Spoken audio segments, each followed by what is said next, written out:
Greetings everyone, and welcome to a little show that we call The Grind. Now, we have not done this show in like 2 years. It's literally been 2 years because honestly, GameFace has been on a roll. We've been fortunate, we've been able to just keep rolling with new episodes. However, Matt is under the weather this week, and so we weren't able to do GameFace, and I've already played a couple like smaller games that were gonna be in this week's GameFace, and now, since we're shifting the show to Tuesday, I don't think there's gonna be room for them. So, The Grind is kind of like this little mini GameFace that I do when we need to, when we can't do an episode of GameFace for you guys and we want to get some content out to you guys. Now, before we get going, I want to say one thing.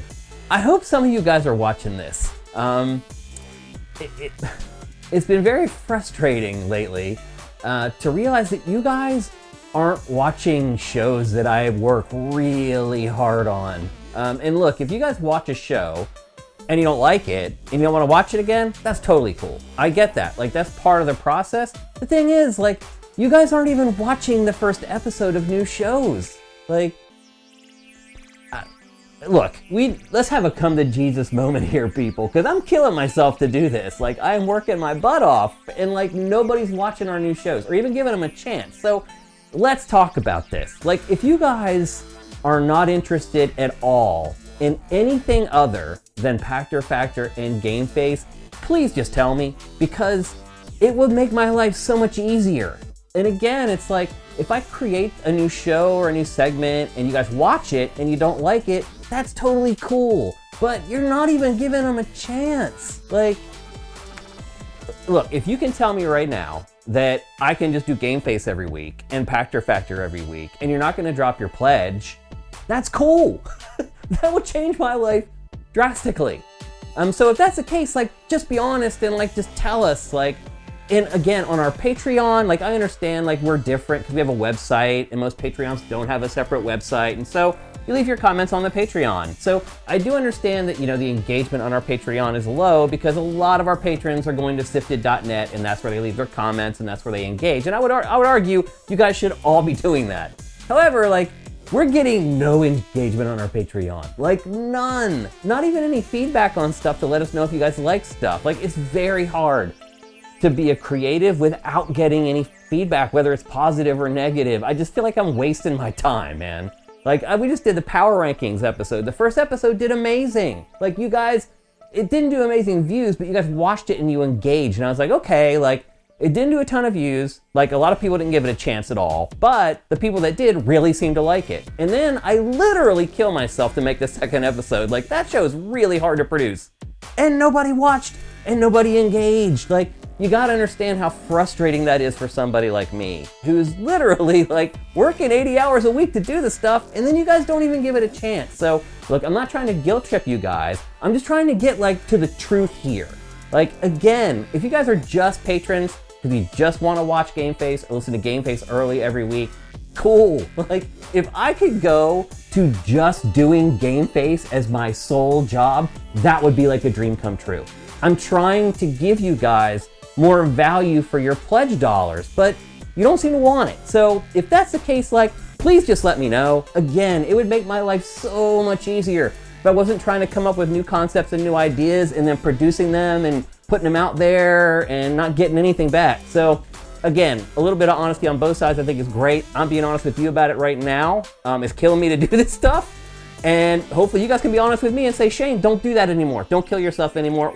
We're not gonna watch any new shows that you come up with, because that seems to be what's happening. So anyway, just wanted to get that off my chest. It is very frustrating to work so hard and have people not even give it a chance. Like, come on, guys and girls. Like, okay. So I'm going to talk about a couple news stories from the last week. Now, I don't want to take big ones because I want Matt and I to, you know, discuss those on GameFace for all of y'all. And again, I realize a lot of people won't even bother trying to watch this, which is very frustrating.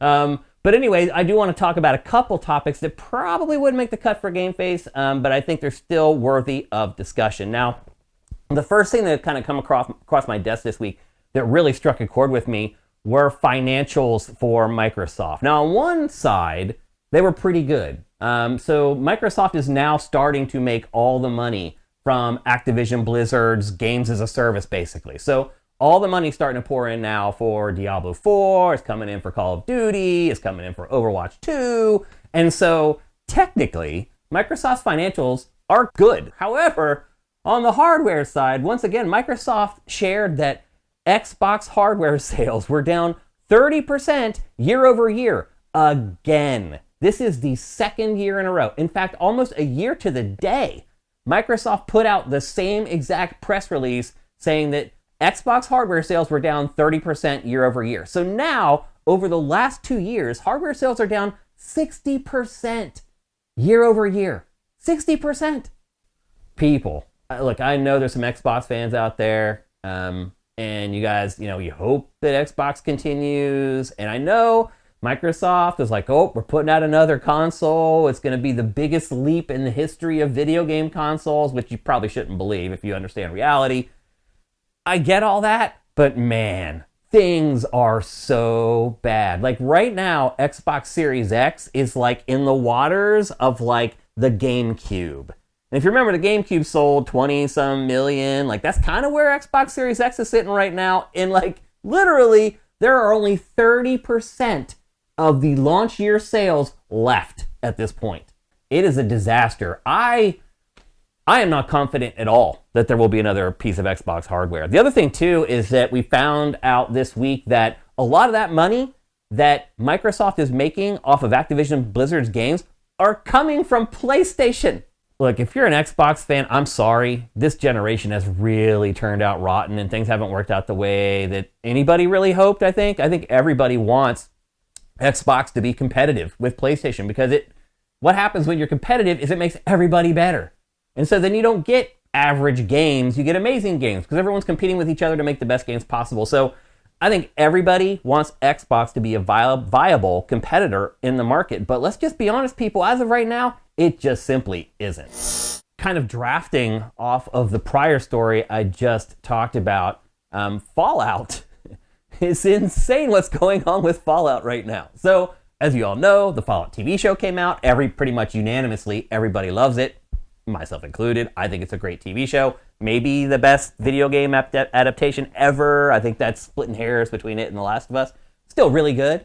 And people are resonating with it. In fact, people who don't play a lot of games are resonating with it. And they are going back and playing the old Fallout games. Which, great. Like, if you're Bethesda, you're like, man, we launched this TV show and it just completely exploded sales for our ancient games.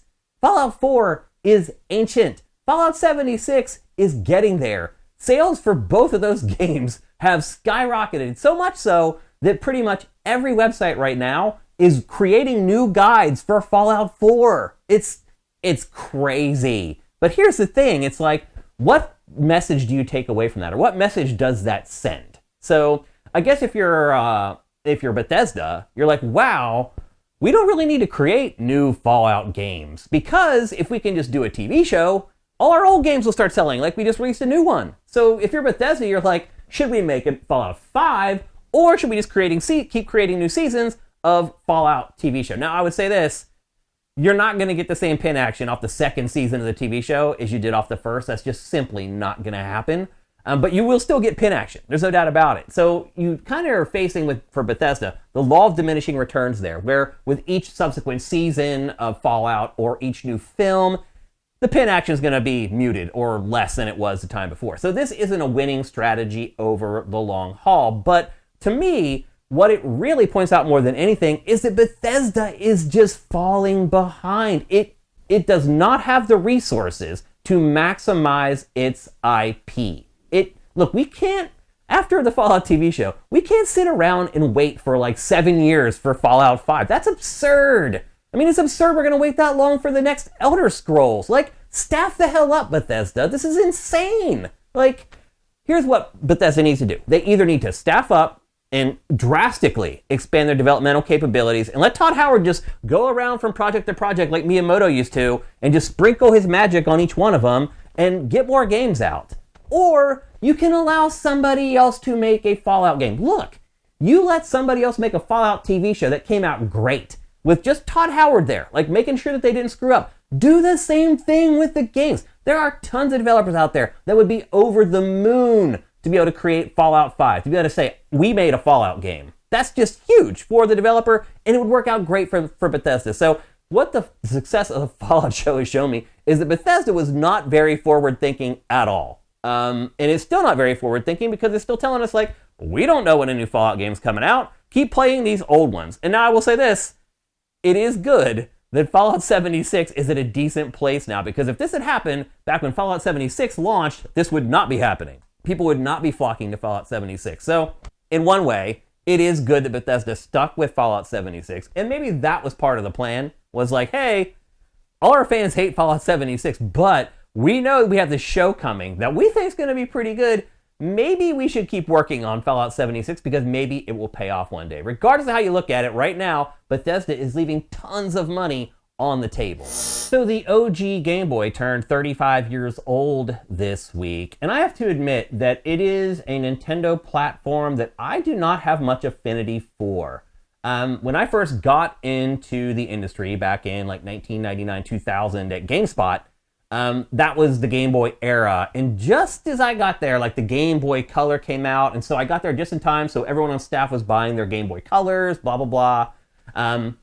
And so I was there during, the whole rush of it all, and I will say that, like, I got a Game Boy Color. I did enjoy it more than just the monochromatic Game Boy, but overall, I just felt like the games were too simple on the Game Boy. Now, there are some exceptions. Nintendo first-party stuff, some of the stuff that they did on that little handheld is kind of amazing. In fact, it's almost like witchcraft, some of the stuff that they got out of that little handheld.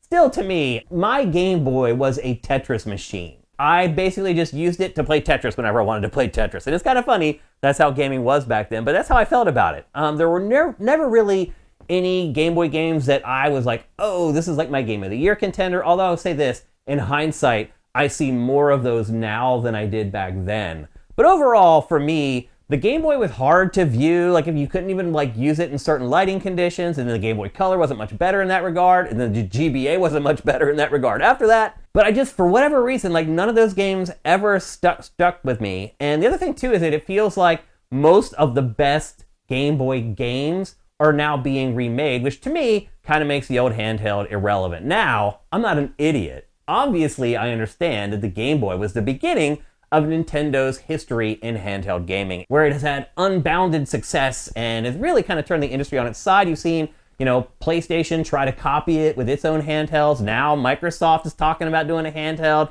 I mean, it ended up becoming the DNA of Nintendo in a lot of ways, but as far as the software output for the Game Boy, not a huge fan. The last news item for this episode of The Grind, and it may be the last one for a while because we don't do the show very often, is another Blizzard-related story. So Blizzard this week canceled BlizzCon. Now, look, I get it. If you're not a fan of World of Warcraft and Overwatch and all Blizzard's games, you probably don't care. But to me, the bigger deal here is that this is the year where Microsoft really took over Blizzard in earnest, and they're not going to do their con. I understand there's logistics there, and maybe Microsoft laid off the person who was handling events for Blizzard, and now it's like, oh crap, we screwed that up. Now I will say this, Microsoft said that, they will look at bringing it back in future years, but I mean, look, if you're going to buy a developer like Blizzard that I would argue has some of the most ardent, fervent fans in the entire industry, and then take away their big fan event, that is the worst way to ingratiate yourself to this new group of fans who you have just kind of purchased. Like, if you're a Blizzard fan right now, and you're like, hey, I don't know how this acquisition by Microsoft is going to go. Let's see, I'm going to give it a chance. And then you give it a chance and they cancel BlizzCon. How do you think that makes you feel? Don't forget that BlizzCon also makes a bunch of money. It even used to do pay-per-views where it made a ton of money off its pay-per-views, but Microsoft doesn't care about that? Because it makes so much money, it doesn't matter. This is where, in my opinion, Microsoft having too much money can actually be a detriment to the success of a developer that you may or may not love.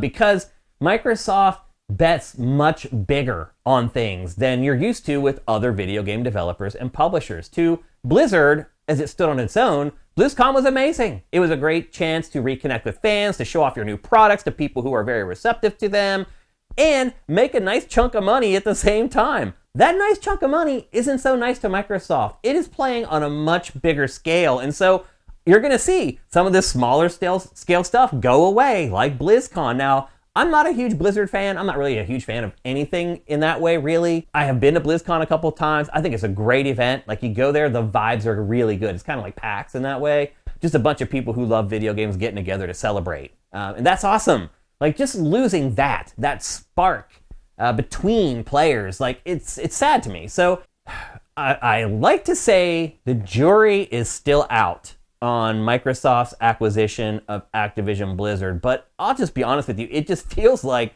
as time goes on, the outcome starts to appear to be worse and worse. All right, shifting gears from news items, let's move on to those couple games that I mentioned that I have been playing over the last week or so, waiting for Matt to get better. We already have the B-roll ready to go on GameFace. I might as well talk about him here on the grind. The first game we're going to talk about is an adventure game called Harold Halibut. It is on Game Pass right now, so you can just download it if you want to, if you're a subscriber. And it's an indie game, so it's not really expensive if you buy it outright. It is I wouldn't call it a point-and-click adventure game, because you physically control Harold as he moves throughout the world, but it plays like a point-and-click adventure game. It's one of those games where you walk into a room, you look for an icon on something, you walk over to it, either you have a conversation or you pick something up, and then you got to figure out what to do with that conversation or with that item that you just picked up, and you go somewhere else. That is basically how the game plays. Now, it is an adventure game, so the plot is very important. And this is another one of those games where humanity has left Earth because Earth is a burning husk of itself, and everybody's dying. And so what happened is all these humans get on this ship, and they leave Earth because they believe that Earth is basically going extinct. And they fly through space for like hundreds of years, and they finally get to their planet destination where they're supposed to go, and they get there, and they realize the planet that they went to has no land. It's completely covered by water. So their ship crash lands into the water, into the ocean of the planet, and it sinks down to the bottom, where they start to try to completely restart humanity on this new planet under the sea. And so it takes place in these underwater facilities at first, and it's just you and like the crew who traveled there, basically trying to make sense of what's going on. Very early in the game, you get a message from Earth where they reach out to the ship and they're like, "Hey, probably should have got in touch with you a little bit earlier about this, but as it turns out, Earth actually survived and we're kind of doing okay. So sorry wherever you are, but we're having fun back here on Earth." And then that sets like everything in motion. And the goal becomes to escape this underwater coffin and then get the ship up out of the water and launch it into space and go back to Earth. Now again, it's going to take you hundreds of years to get back to Earth because you've flown all the way to this other galaxy. And that's the basic premise of the plot. You play as Harold Halibut. You're kind of like this handyman on the ship. And you're kind of an idiot. The game portrays him to be not that sharp, and people kind of humor him, but I think the big part of the story is how he slowly transforms over the course of the game from this lovable, gullible idiot who basically just is the handyman on the ship to a very integral part of like the science department, and he helps like all the people figure out how to get the ship out of the water and back into the atmosphere so it can fly back to Earth. He becomes the hero. Not a big surprise there. Now, as I mentioned, the gameplay is not great. One of the problems the game has is the frame rate's really bad. And the camera struggles to keep up. Like you'll go from one room to the next and your character, Harold, will already be like 10 feet into the next room and then the camera will slowly catch up to him. It's very awkward. The other thing too about the game is it's all played from a side perspective. And so the perspective of going into the screen can be difficult. So sometimes if you want to like go through a door, it can be hard to line up with the door and walk out the door instead of just walking into a wall. It has problems like that all through it. However, the thing is that this game just isn't that big. The game world isn't that big. And that's because they went above and beyond to create the look of this game. It is a puppet game, basically. A lot of people have called it claymation, stop motion claymation.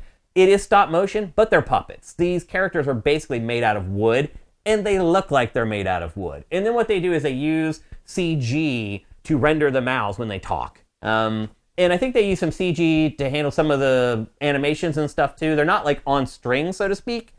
It's a very interesting art style where they literally built everything by hand. They built all the models by hand, they built the world by hand and painted it by hand, and they're basically just filming this game world. That's how the game works. It's pretty cool how they did it, but I would argue like it was way too much work for the payoff, because ultimately I think the game looks bad. Like, I don't like the look of the game. I think it looks ugly.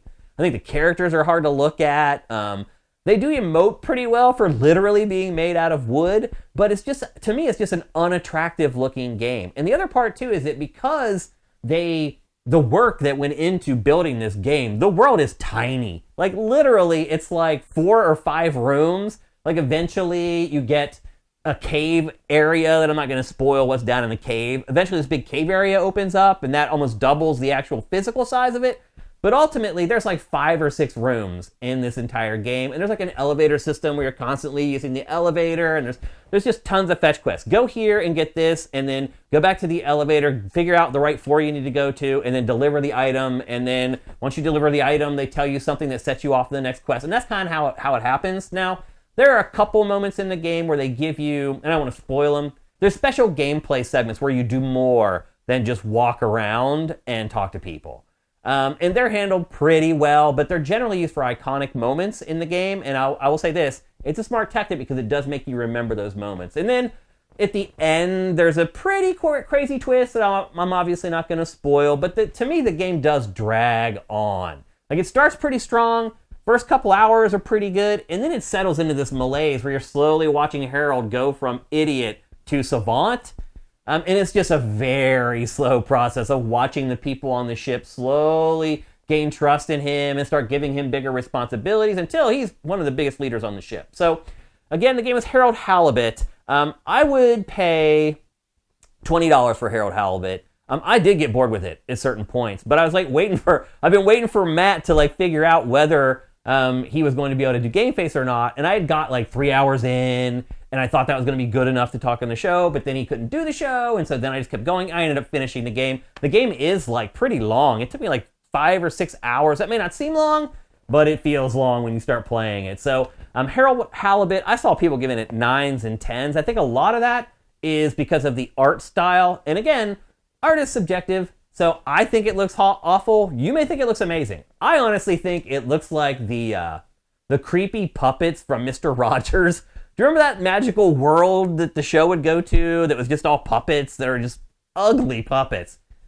This game reminds me of that a little bit. So I'm not a big fan of Harold Halibut. I can understand why some people who appreciate new art styles might be into it more than I am, but I wouldn't spend more than $20 on this game. The good news is it's on Game Pass. Just subscribe for a month and download it for no cost. Okay, the final game I want to talk about on this episode of The Grind, I actually mentioned in GameFace a few episodes ago. It was our New York Sneaker Society Sneaker of the Week. It is a game called Turbo Golf Racing. Now, I think the easiest way to describe this game is that it's basically Rocket League golf. So it is pretty shameless as far as how this game rips off Rocket League. Like, all the cars look just like Rocket League cars. There's a huge ball that you're hitting.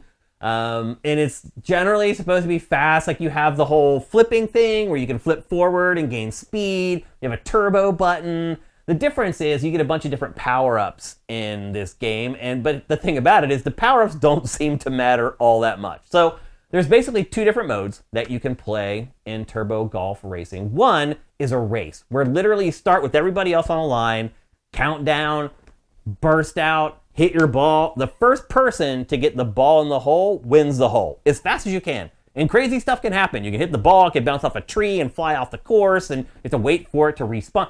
These rounds are like, they either take you like 10 seconds or they take you like 6 minutes, because you can hit it straight down the pike and get to the hole in no time, or one wrong hit and that ball goes flying off the map, and then they respawn it behind a tree, and you have to use a car to bump it around the tree. I guess what I'm getting at is that golf is a very intricate thing. It takes finesse to be able to do it. Like, you have to be very, very good. You have to be very subtle. It's the same thing for video game golf. Like, just for example, just getting the ball behind a tree in this. In real golf, you just take a drop. You're like, okay, I'll take the shot penalty, I'll pick it up, I'll drop it, and you take your swing. In this, it's like, you gotta back up the car, and then you gotta bump it with the butt, and then the ball rolls out from behind the tree, and then you gotta swerve around, and you gotta line it up.